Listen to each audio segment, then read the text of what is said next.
I am Lexi, 27, female, and my entire family is mad at me. Before you judge me, please hear my story. So, I have a sister named Rose, 32, female, who got divorced a few months ago. It has been a tough time, and I have been trying to be there for her. But if I'm being honest, Rose and I have never been close. She was not a good big sister. She and her little group of friends tormented me for years, and my parents never intervened. I always felt like an outsider in my family. Fast forward to a few months ago when Rose got divorced. She has been a mess. She didn't work, so she had to move back in with our parents. I am not close to my parents or Rose and don't visit them often, so it didn't matter to me. The thing is, even growing up, I always felt like the black sheep. Rose was the golden child. She did everything right, straight A's, perfect prom queen moments, and my parents adored her. Meanwhile, I was the rebellious, difficult one. I got into arguments, broke curfew, dyed my hair crazy colors, you name it. But the worst part was how Rose used to make me feel. She would bully me, not just casually, but it was like she went out of her way to exclude me. From making plans with her friends right in front of me to spreading rumors about me at school. She made sure I knew I wasn't welcome. And then there was my parents' reaction, or lack thereof. No matter what Rose did, they always took her side. I remember telling them once about the things she said to me, and they brushed it off like, oh, that's just how sisters are. It hurt a lot. And I carried that resentment with me through adulthood.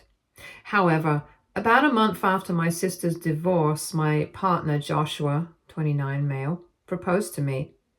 It was one of the happiest moments of my life. I mean, I had been waiting for this for a while.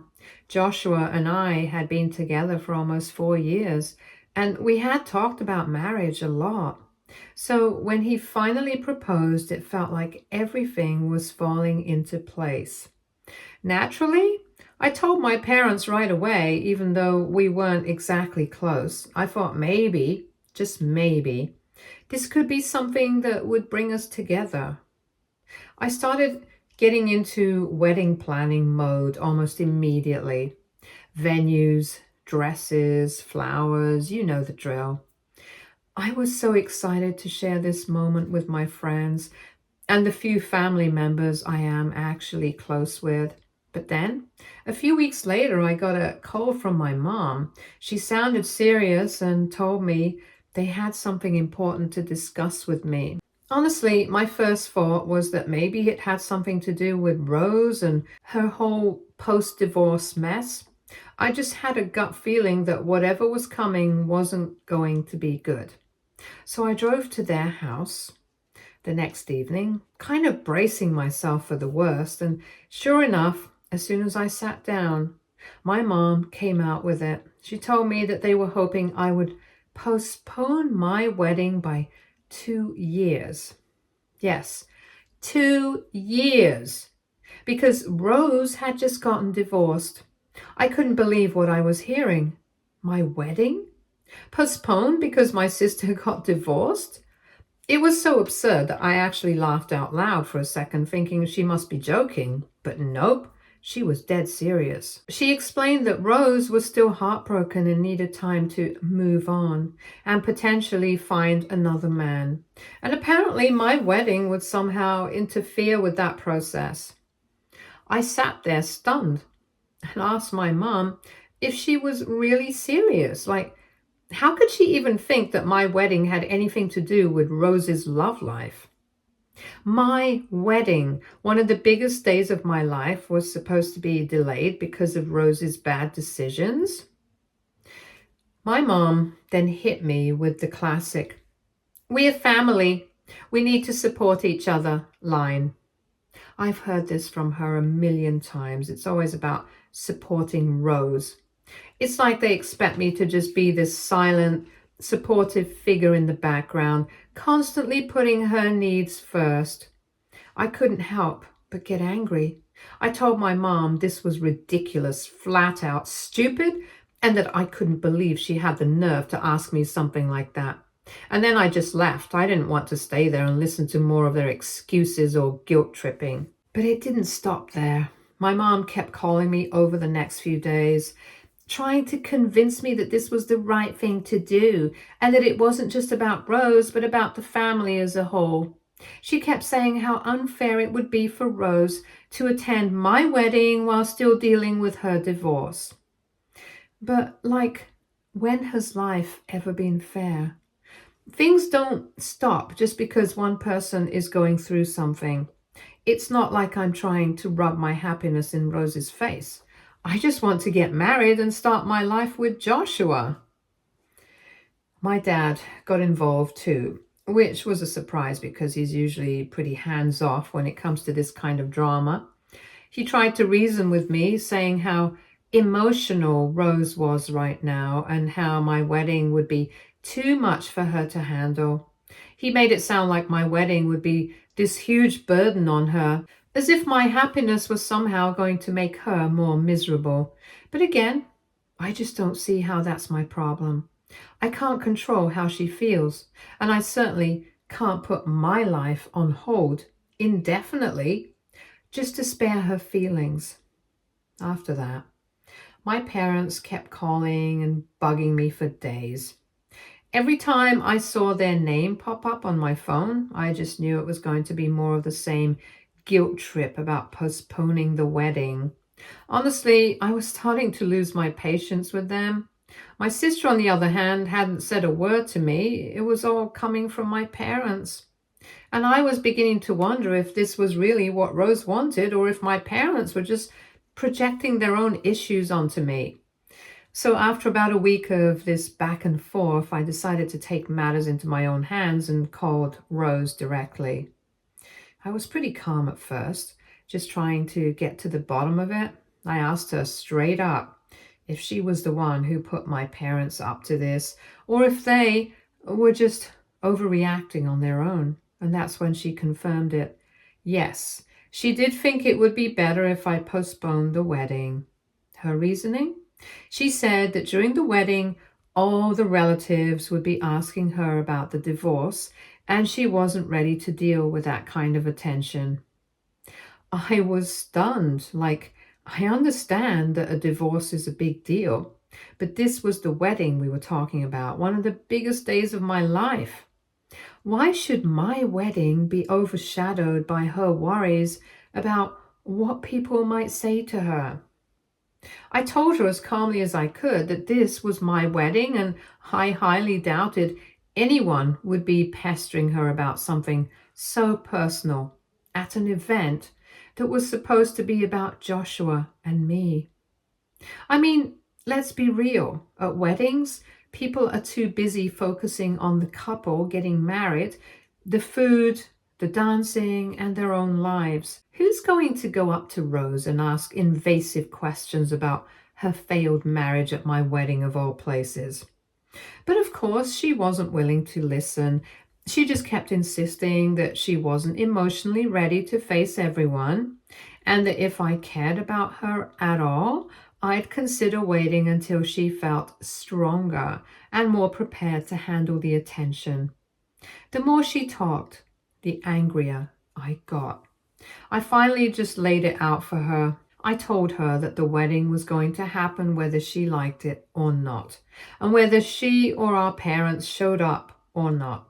I wasn't going to put my life on hold because she was insecure about people asking her uncomfortable questions. That was on her to deal with, not me. After I hung up, I called my parents right away and told them the same thing. I said, look, I love you guys, but I'm not postponing the wedding. If you want to support me, that would be great. If not, I'll understand. But the wedding is happening with or without you. My mom predictably started crying and saying how I was tearing the family apart and how Rose needed time to heal. But at that point, I had made up my mind. I wasn't going to back down. And the wedding did happen. 3 weeks ago, I got married to Joshua, And it was beautiful. Even though my parents didn't show up, I won't lie, walking down the aisle alone was tough. I had imagined that moment my whole life, and in my head, it always involved my dad by my side. But as I walked towards Joshua, seeing his face light up with that huge smile, it hit me that I was doing this for us, not for my parents, not for Rose, not for anyone but Joshua and me. And honestly, that was enough. I felt at peace with my decision. I was surrounded by my closest friends and the people who truly support us. Once the ceremony was over and we got to the reception, things got a little more complicated.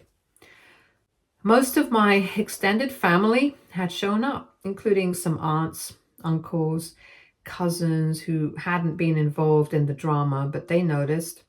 They noticed that my parents weren't there, and obviously they were curious.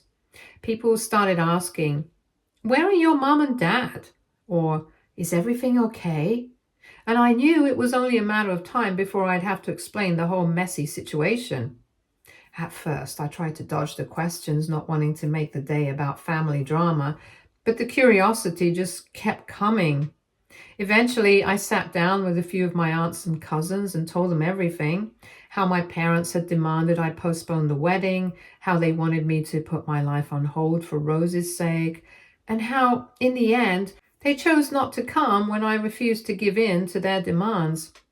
I didn't sugarcoat it. I was tired of pretending everything was fine when it wasn't.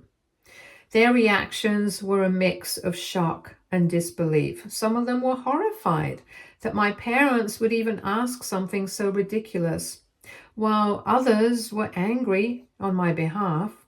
It felt like a weight was lifted off my shoulders. Finally, being able to share my side of the story. And honestly, it felt good to have some of my family understand what I'd been dealing with. As the night went on, more people heard the story, and by the end of the night, it was pretty much common knowledge. I thought there might be some backlash, but instead, something unexpected happened. My parents started getting ostracized by the rest of the family. It was like the whole thing had opened people's eyes to how they've been treating me all these years, putting Rose first, expecting me to constantly play second fiddle to her. People began reaching out to me to offer their support, saying things like, "I had no idea it was this bad," and "You did the right thing by standing your ground."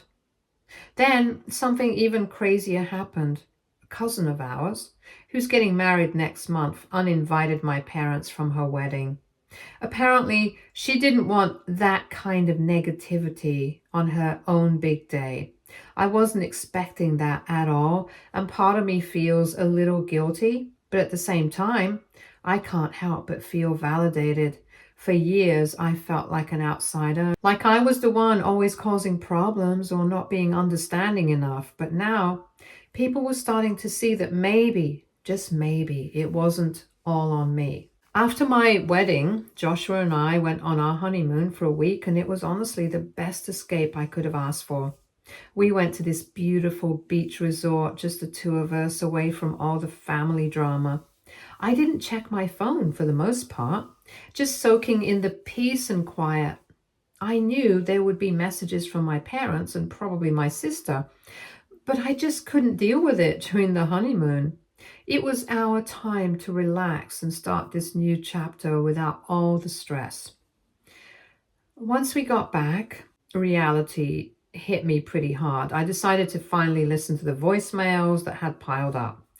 Honestly, I wasn't prepared for what I heard. Instead of my parents trying to talk things out or even attempt a civilized conversation, the messages were filled with cursing and swearing. My mom called me an entitled brat, among other colorful terms. My dad's tone was more of the same, and at one point, he even said that I was tearing the family apart. It wasn't just anger, it was downright nasty. The guilt trips, the passive aggressive remarks, the constant accusations that I was selfish, all of it was just too much. I ignored the messages at first, thinking that they'd calm down after a few days, but that didn't happen. In fact, things just escalated. They started calling even more frequently, leaving voicemails filled with the same toxic crap. When I blocked their numbers, they found other ways to reach out: email, Facebook, and even Instagram. They were relentless. My sister, who hadn't said a word since the wedding, finally chimed in, sending me long messages about how I ruined the family by choosing Joshua and my happiness over family unity. It was honestly exhausting. At one point, they even started using new phone numbers to get around being blocked.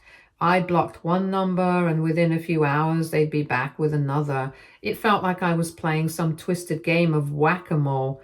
But instead of moles, it was just toxic family members who couldn't take no for an answer. I'll admit, I started to get really frustrated. I mean, what do you do when your own family just won't leave you alone? Every time I tried to take a step back and focus on my own life, they'd find a way to pull me back into the drama. It was like they couldn't handle the fact that I was happy without them, that I didn't need their constant approval or validation anymore. I talked to Joshua about it, and he's been super supportive.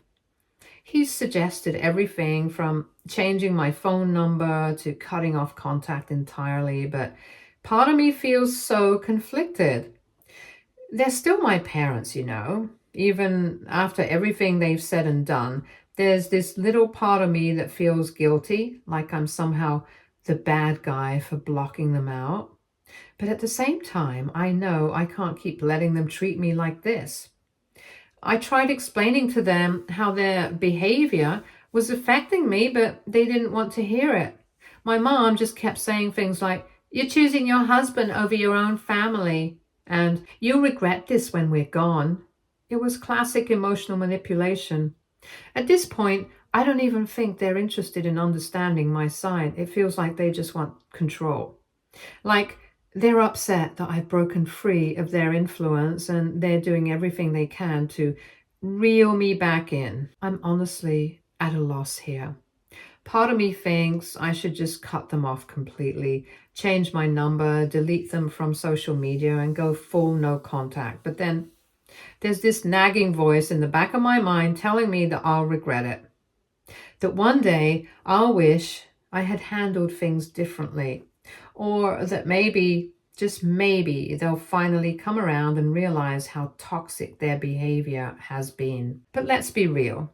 What are the chances of that actually happening? From everything I've seen so far, they're not going to change. If anything, they seem to be doubling down, acting like I'm the one who betrayed them by standing up for myself. I can't keep living like this, constantly walking on eggshells, waiting for the next wave of guilt-laden messages to roll in. So, Reddit, I need advice. What can I do to finally put an end to this? Has anyone else been in a similar situation with family members who just wouldn't stop harassing them? How did you handle it? Is going no contact really the best option here? Or is there some middle ground I haven't thought of yet? I feel like I've tried everything, but they just won't let go. I want to move on with my life and focus on my marriage, but it feels like my family is determined to keep me trapped in this cycle of guilt and obligation. Any advice would be appreciated. Update 1. Hi guys. A lot of you have been asking what life was like when I was younger, so I figured I'd share a bit more background about my family dynamic. Honestly, there's no huge dramatic story, no one big blow up or moment that made me realize my family didn't have my back. It was more of a slow, steady realization that I was growing up in a house where I didn't feel emotionally supported or understood. It's kind of hard to explain without sounding ungrateful, because on paper, my parents did what they were supposed to do.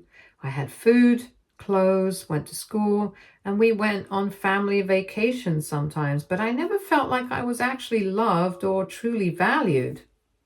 Growing up, my parents were always way more focused on my older sister, Rose, and not just in the typical older sibling gets more responsibility way.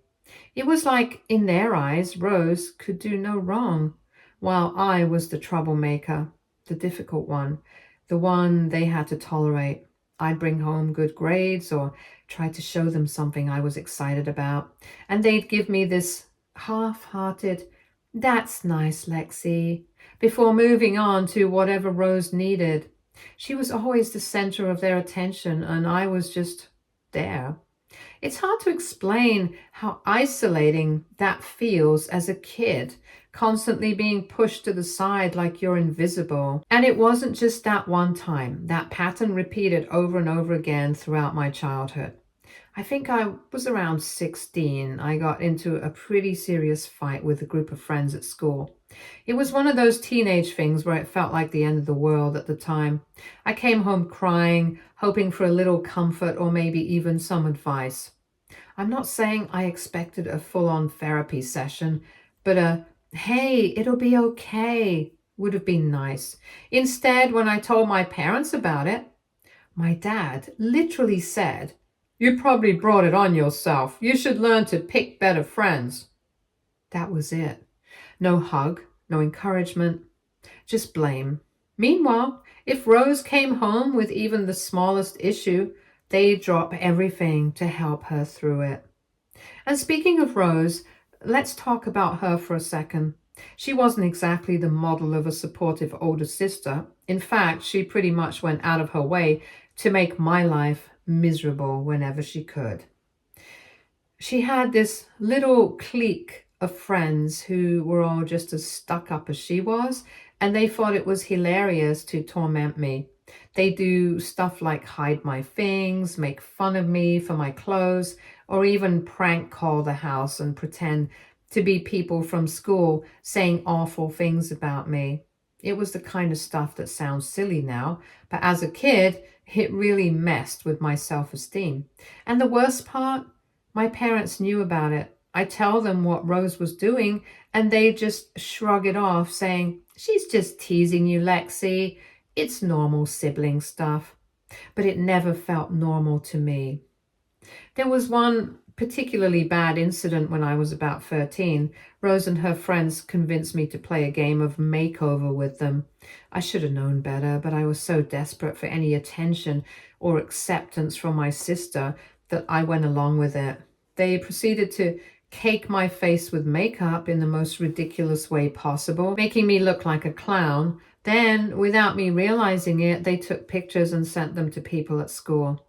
The next day, everyone was laughing at me, and when I got home crying, my parents just said, "It's just a joke. Don't be so sensitive." No punishment for Rose, no sympathy for me, just the same old "deal with it" attitude. Looking back, I realized that these were the building blocks for the relationship, or lack thereof, that I have with my family today. I spent years trying to win their approval, to make them see me as someone worthy of their love and attention, but it never worked.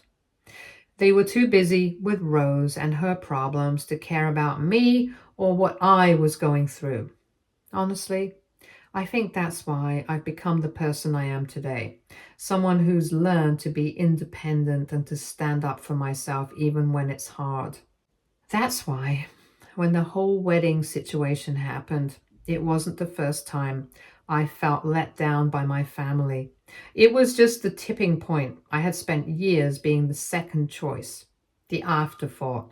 And when they asked me to postpone my wedding for Rose's sake, it felt like the final straw. It was like they hadn't learned anything from all the times they had put her first and me last.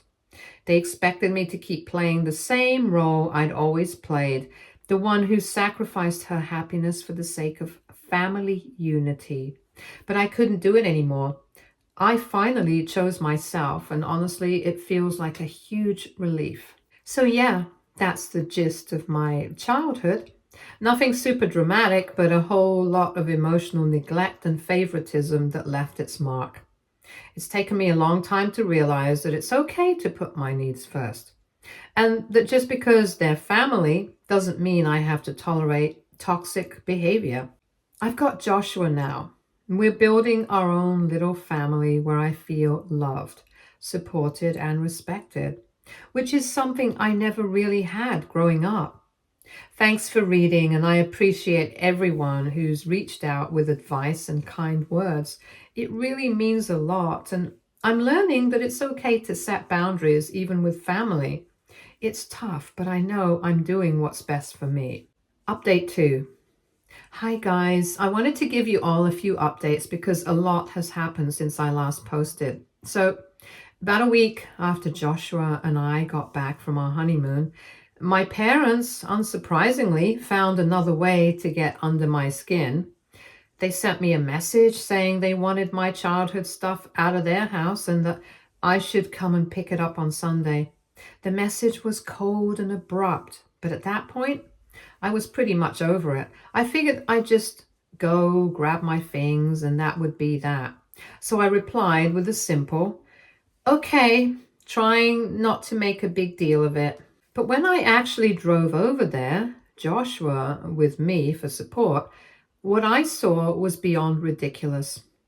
All of my stuff was already out on the lawn, piled up like a garage sale no one wanted to buy from. And not just neatly placed, mind you. It looked like they had tossed everything out haphazardly, as if it had been sitting there for hours, maybe even days. Some of my old books were damp from being exposed to the morning dew, and a bunch of clothes and childhood toys were dirty as if they'd been left in the grass for a while. I could see some water stains on things I actually cared about. Old photo albums, sentimental keepsakes. It was like they couldn't wait to get rid of me, and my stuff was just collateral damage. I was furious. I mean, who does that? It wasn't even about stuff. It was about the blatant disrespect. It was like they were sending a message saying, we're done with you. But as mad as I was, I knew they were expecting me to blow up, to yell or cry or demand answers. I could practically see my mom watching from the window, waiting for me to react, and honestly, I wasn't going to give them the satisfaction. So instead of flipping out, I kept my cool. I calmly turned to Joshua and asked him to help me load everything into the truck. We didn't speak to my parents, didn't knock on the door or ask for an explanation. We just loaded up the truck in silence. I think Joshua could tell I was holding back a lot, but he didn't say anything, just helped me get it done. It was weird though, because as we were packing everything up, I realized something. I wasn't sad. I wasn't heartbroken or devastated. I was just relieved. This was the last thing I needed to fully close the chapter on my relationship with my parents. In a strange way, them throwing my stuff out like that felt symbolic. It was like they were finally showing me in no uncertain terms that I wasn't welcome in their life anymore. And instead of being upset, I felt free. Free from the emotional games, the guilt trips, and the constant expectation that I was supposed to bend over backward to fit into a family that never really made space for me. It felt like they were cutting the final tie, and honestly, I was more than ready to let it go. Update 3. Hello everyone. I know it's been a few months, but something wild happened, and I just had to share it with you all. So remember my sister Rose, same sister who was too heartbroken and devastated after her divorce to attend my wedding? Yeah, well, she's getting married next week. I swear I'm not making this up. The woman who claimed she needed at least 2 years to move on and find herself a new man is walking down the aisle in less than 7 days. The irony is too much. And you know how I found out? Not from her, not from my parents, because they haven't spoken to me since the wedding debacle, but from one of our cousins. She sent me a screenshot of their engagement announcement on social media.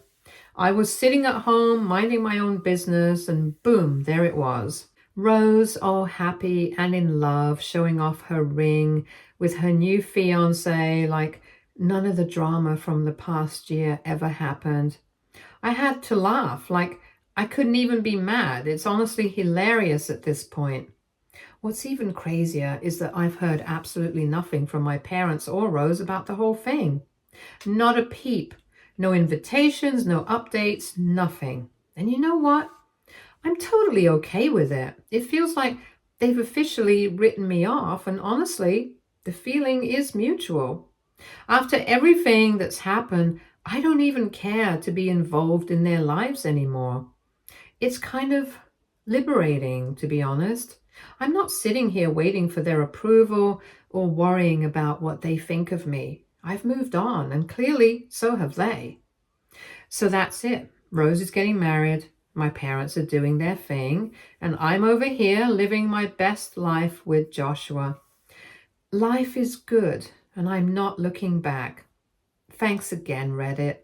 You guys have been amazing, and I wish all of you the best in whatever you're going through. Take care. Stay tuned for more stories from Argo Relationships.